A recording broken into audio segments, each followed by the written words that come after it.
Halo semuanya, kembali lagi bersama Min di Project 13. Ngomong-ngomong, gimana nih kabar kalian? Sehat-sehat saja kan? Nah, di kesempatan kali ini Mimin akan membahas alur film yang berjudul Orphan.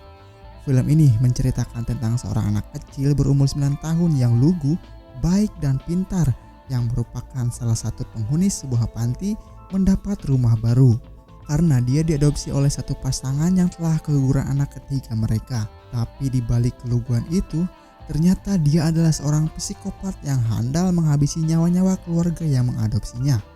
Awalnya seperti biasa aja, layaknya anak kecil seumuran mereka. Tapi makin kesini anak itu mulai menunjukkan gelagat aneh. Seiring berjalannya waktu, kecelakaan-kecelakaan sering menimpa keluarga mereka. Tentunya setelah mengadopsi anak itu. Siapakah anak itu sebenarnya? Kok bisa? Daripada penasaran, tonton saja videonya. Dan seperti biasa, jika kalian suka dengan channel ini, jangan lupa subscribe agar tak ketinggalan video menarik lainnya dari Project 13. What's happening? Your baby's dead. No, it's not dead, it's alive!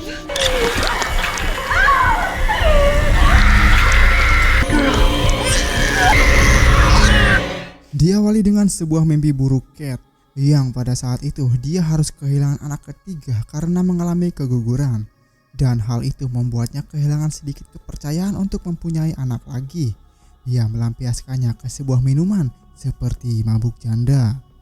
Lalu di hari berikutnya, dia mengunjungi dokter psikiater kepercayaannya. Hal yang dia alami di mimpinya bukan berarti itu karena masa lalu atas kejadian kehilangan anak ketiganya. Tapi mungkin saja karena dia keseringan minum, jadi emosi yang mendorongnya terbawa situasi masa lalu. Karena Cat ingin sekali mempunyai seorang anak, dia pun berniat ingin mengadopsi anak dari sebuah panti asuhan. Tapi Dr. Browin menyarankan agar dia tidak dulu punya niatan untuk mengadopsi anak sebelum dia bisa berhenti minum. Takutnya anak rewel dia cemplungkan ke sumur. Di malam hari keinginan untuk mengadopsi anak semakin bulat. Ditambah anaknya yang bernama Max yang tunarungu menginginkan seorang kakak baru. Ternyata efek dari kejadian yang dialami di masa lalu masih terngiang-ngiang di pikirannya ketika suami yang bisa dipanggil John mengajaknya bercinta dengan sebuah kode. Cat pun menolaknya dengan sebuah cheat anti perang seperti di game GTA cheat anti polisi. Lalu ketika di kamar, Cat yang merasa tidak enak karena tidak bisa memberikan kepuasan kepada John, dia pun meminta maaf. Tapi untungnya si John ini pengertian. Lalu mulailah dia membicarakan kepada John tentang niat ingin mengadopsi anak yang umurnya sudah agak dewasa. Ya seperti yang diinginkan Max gitulah. Tidak berpikir panjang lagi, pagi-pagi sekali mereka langsung mengunjungi sebuah panti asuhan St. Mariana. Dan tentunya kedatangan Cat disambut hangat oleh Dr. Abigail yang merupakan kepala pengurus panti asuhan tersebut.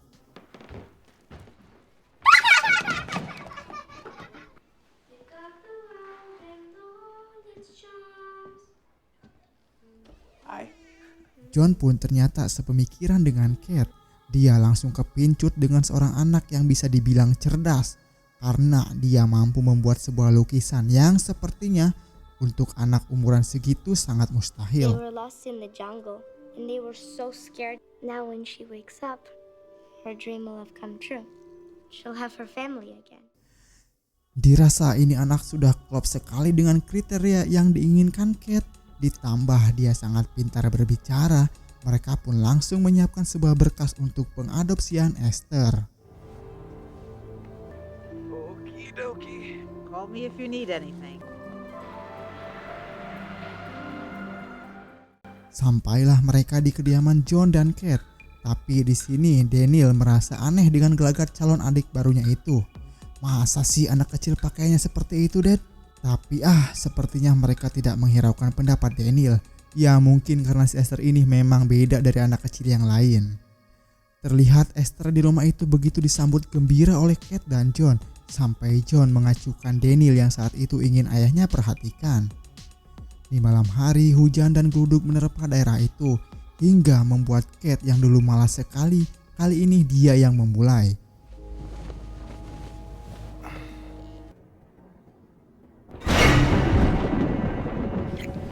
Tapi Esther datang menggagalkan acara mereka berdua. scared of the lightning.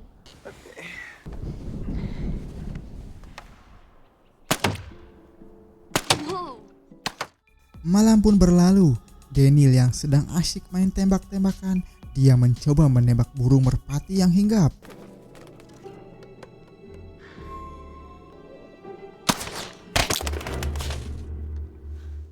Ternyata tembakan Daniel tepat sasaran dan burung itu sampai ke kelopakan sekarat. Lalu Esther datang. Mengetahui itu burung sedang ngap-ngapan, Esther meminta agar Daniel membunuh saja burung itu. Put it out of its misery. Daniel heran dengan permintaan Esther yang sepertinya kejam.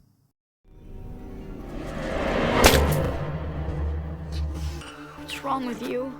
Singkat waktu, malam pun tiba. Kali ini Kate mulai menyadari gelagat aneh si Esther karena tidak biasanya orang-orang yang tinggal di rumahnya sengaja mengunci pintu kamar. Wah, ada apakah ini? Esther. Namun katanya itu adalah sebuah kebiasaan Esther ketika berada di panti. Oh begitu ya sudah. Nah di pagi hari pun ketika hendak ingin berangkat sekolah, Kate keheranan lagi. Kenapa kok ini anak si kecil itu berkelana dengan waktu? Kenapa kok anak si kecil itu berpakaian layaknya seperti orang dewasa? Ya karena memang hal yang diinginkan Kate adalah yang berbeda dari anak yang diadopsinya. Itu dijadikan Esther sebagai senjata untuk menjawab pertanyaannya. Singkat cerita, sampailah di sekolahnya. Tapi baru saja diperkenalkan oleh gurunya, Esther langsung mendapat bulian dari seorang anak yang bernama Brenda. Look, little Bo Peep texts me. She wants her outfit back.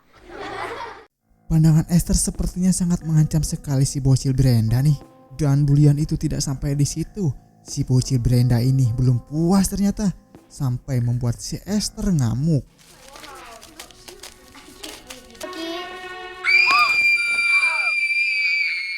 Nah, ketika di rumah, Kate menanyakan apa yang terjadi di sekolah. Ah, biasa anak bocil kurang ajar membuliku. Tak lama Esther pun menanyakan tentang Jessica. Dia mengetahui tentang Jessica dari Max. Lalu Kate merasa jika Esther ini sangat ingin tahu, dia pun mengajaknya mendatangi sebuah tanaman yang sudah ditaburin abu pembakaran bayi Jessica.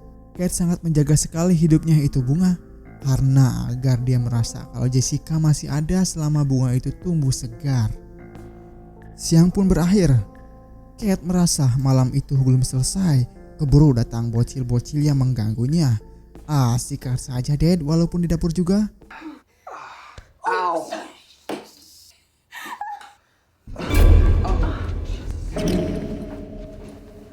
Tapi Esther melihat itu, sialan. Lalu pagi hari Kate mendatangi Esther yang sedang melukis. Kate menjelaskan anak kecil kudunya tak boleh melihat aktivitas orang dewasa. Esther jangan begitu lagi ya. I know, they fuck.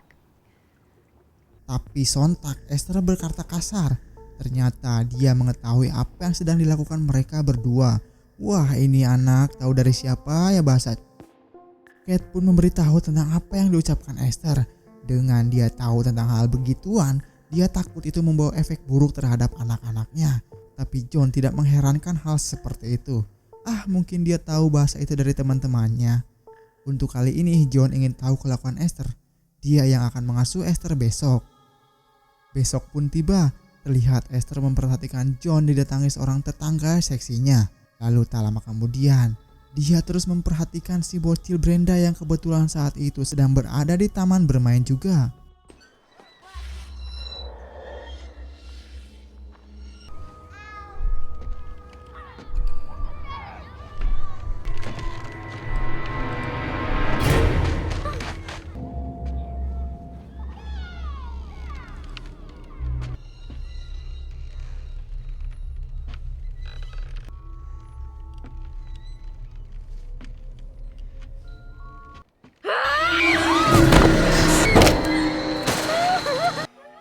Ternyata Esther memang sedang mengincar Brenda. Atas kejadian itu si Brenda cedera. Ya meskipun kecelakaan parah, tapi kita masih untung saja ya. That's not true. We were just playing. I swear. Tapi pintar sekali Esther menutupi kesalahannya. Lalu beberapa hari berlalu, Kate mencoba lebih dekat lagi dengan Esther dengan membawanya shopping. Lalu telepon berbunyi. Ternyata itu Dokter Abigail yang telepon. Hello. Mister, just quickly say hi. I said Kasar sekali ini bocah. Dokter Abigail ingin tahu keadaan Esther. Dirasa ada hal yang penting. Kate sengaja berbicara agak menjauh dari Esther dan Max. Kate menceritakan keanehan-keanehan yang ditemukan di bocah seumuran Esther. Untuk hal itu Dokter Abigail pun merasa heran. Kok bisa bocil sesadis itu? Dan secepatnya dokter akan mencari tahu informasi si bocil sadis ini. Ternyata ketika telepon sedang berlangsung, Esther meminta Max untuk menguping pembicaraan Kate dengan Dokter Abigail. Mulai diajarkan gak bener nih.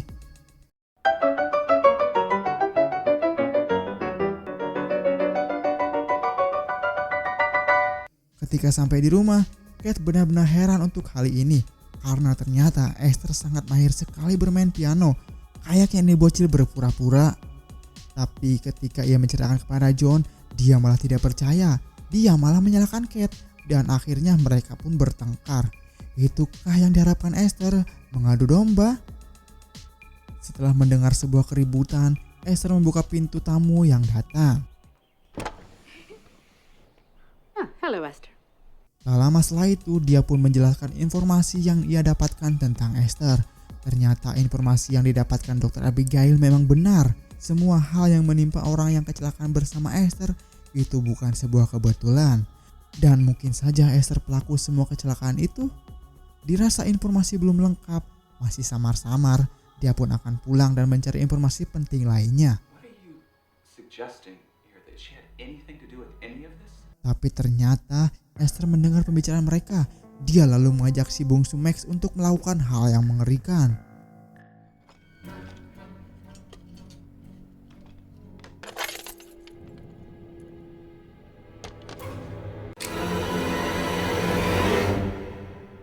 Do you want to play? Lalu benar saja, Esther mengintai si dokter dengan mendahulinya melewati jalan pintas.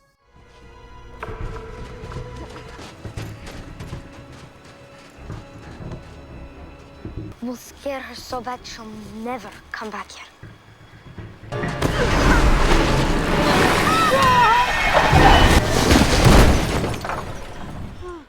Max yang tak tahu apa-apa, dia didorong dan hampir saja.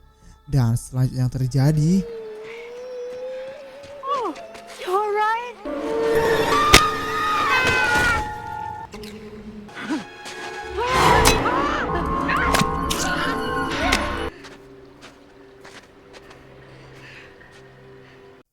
untuk menghilangkan jejak, dia menyimpan sebuah bukti di rumah pohon milik Daniel.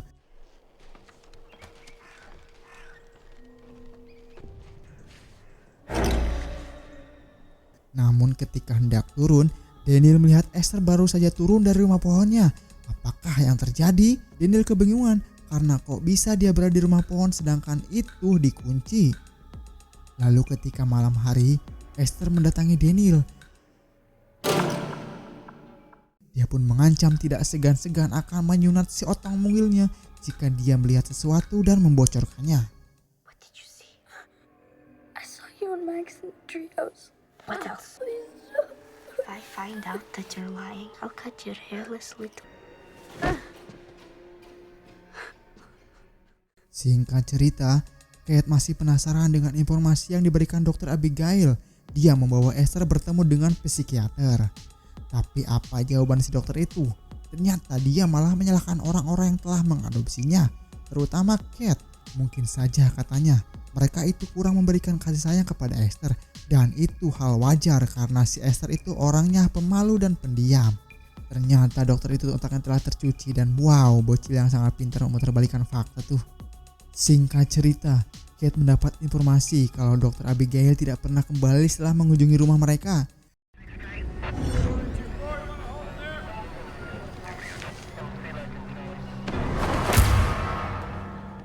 Ketika mengetahui Abigail sudah tewas, otomatis dia tidak akan mendapatkan informasi lebih lengkap dari orang yang sudah meninggal.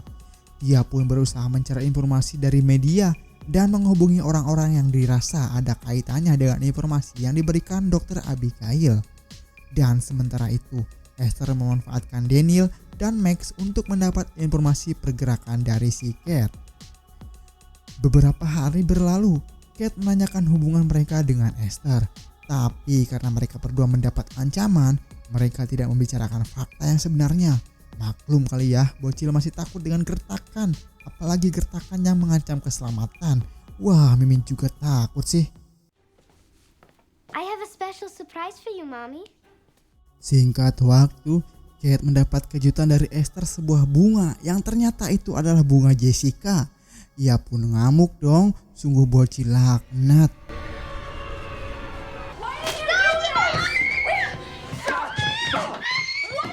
Ya karena si Esther ini memang si pengadu domba, dia pun sengaja membuat tangannya luka agar mereka bertengkar.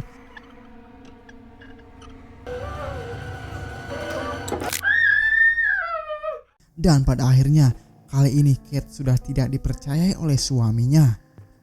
Untuk menghilangkan stres yang dialaminya, dia pun berniat akan kembali abok lagi.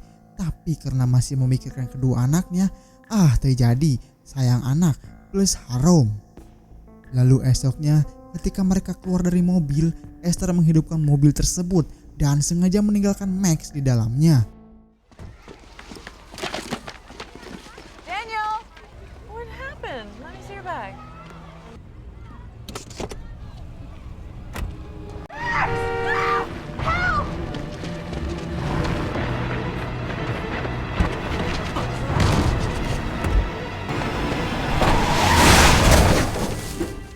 Hal itu hampir saja membuat anak bungsunya celaka. Setelah kejadian itu, kali ini Kate yang diinterogasi oleh si dokter psikiater. Dia pun tidak percaya kalau Kate lupa mematikan mesin mobilnya. Ditambah lagi, John menemukan sebuah minuman. Waduh sial, minum juga kagak ya. Dan kali ini Kate diminta untuk menjalankan rehabilitasi. Singkat cerita, Kate menggeledah semua kamar milik Esther.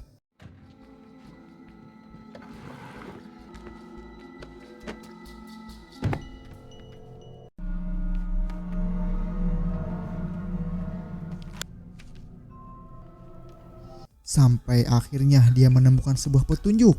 Tak tunggu lama, dia langsung searching tentang sebuah tempat itu dan menemukan kontak, berharap itu bisa membantu. Well, I haven't even told you her name yet. You do not understand. An orphanage, it is a mental hospital. Tapi sialnya, tempat itu merupakan rumah sakit jiwa. Ini apakah dia salah mencet nomor telepon? Selang beberapa menit, Kate melihat rumah pohon terbakar. Ternyata itu Daniel sedang berada di situ. Daniel ternyata mencoba membongkar tempat yang dimana di situ tempat disembunyikannya barang bukti pembunuhan Dr. Abigail. Is it really what you want? Wait!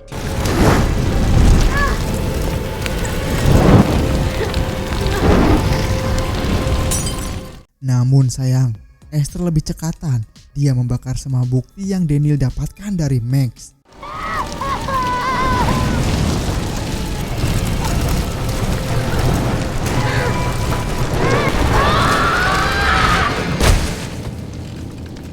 You're going to heaven. Untung saja gak modar, Kate segera datang.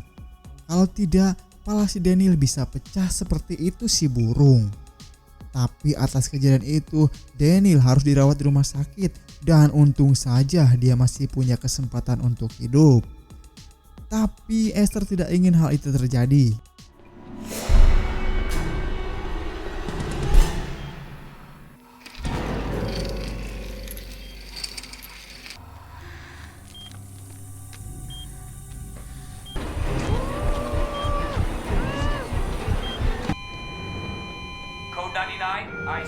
Ketika alarm berbunyi, serentak Kate mendatangi kamar Daniel. Kate sudah mengetahui itu perbuatan Esther, tapi pintar sekali dia memanipulasi semuanya hingga akhirnya Kate diberikan suntikan bius oleh dokter agar tak mengacau. Singkat cerita, John yang tidak mengetahui hal yang sebenarnya, dia masih mempercayai Esther.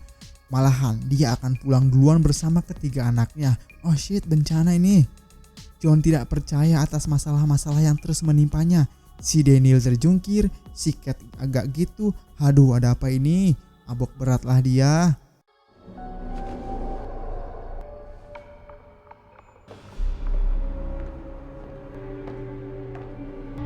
Daddy. Lalu di tengah ketelerannya, si Esther datang dengan pakaian aneh. Dia merayu John layaknya wanita dewasa. I really love you. John, let me take care of you. What are you doing? Karena merasa risih dengan tingkah Esther seperti itu, dia pun akhirnya sedikit sadar dan berencana akan mengembalikan Esther ke panti asuhan. Sementara di rumah sakit, Kate yang sedang terbaring lemas, dia mendapatkan sebuah telepon dari Institut Sarni.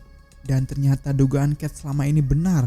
Kalau ternyata si Esther ini sakit. Lebih mengagetkan lagi ketika ia mendengar bahwa si Esther ini ialah wanita dewasa yang mempunyai kelainan hormon.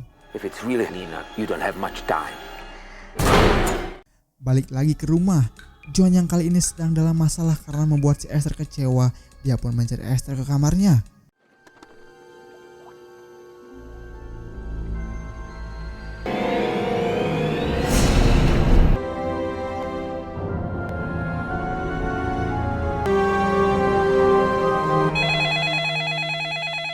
Oh, gambar apakah itu? Kok ada anunya? Sangat aneh sekali gambar-gambar yang telah dibuat Esther. Sementara Kate berusaha untuk menghubungi John melalui ponselnya. Namun percuma saja, John sudah dalam bahaya di rumah itu.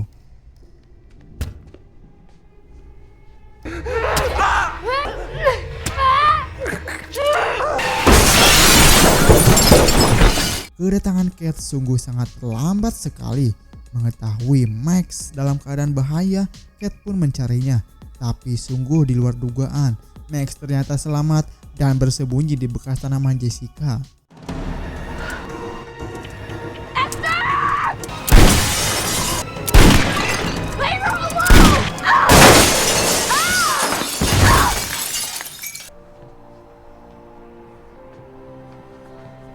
Tapi tak sampai di situ, ternyata si Esther Kopet ini belum mati. Lalu kemanakah dia?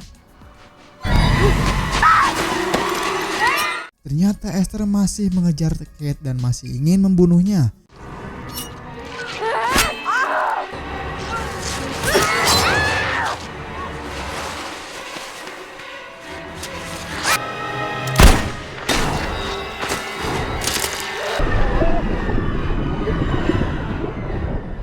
Tapi untungnya si Max menembak walaupun meleset. Tapi itu menjadi keuntungan karena Kate bisa membunuh Esther dalam kolam tersebut.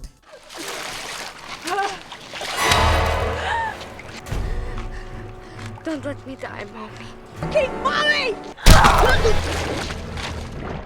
Dan karena si Esther sudah mati, film pun berakhir. Gimana? Cukup seru bukan? Di balik tubuh yang mungil, bak anak kecil yang masih imut-imut, ternyata dia merupakan wanita dewasa yang umurnya sudah 33 tahun.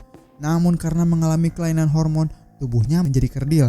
Dan bukan hanya keluarga John saja yang telah jadi korban Esther, keluarga sebelumnya yang mengadopsi si Esther ini juga menjadi korban. Penyebabnya sama, si Esther ini selalu merayu suami yang pasti waktu itu dia menjadi ayahnya sendiri. Tapi karena tidak berhasil, dia pun menghabisi satu keluarga itu. Tapi untungnya Max bersembunyi di balik tanaman pohon Jessica dan mungkin itulah penyebab mereka bisa selamat. Dan semoga kalian terhibur dengan video yang satu ini. Sampai bertemu lagi di video selanjutnya.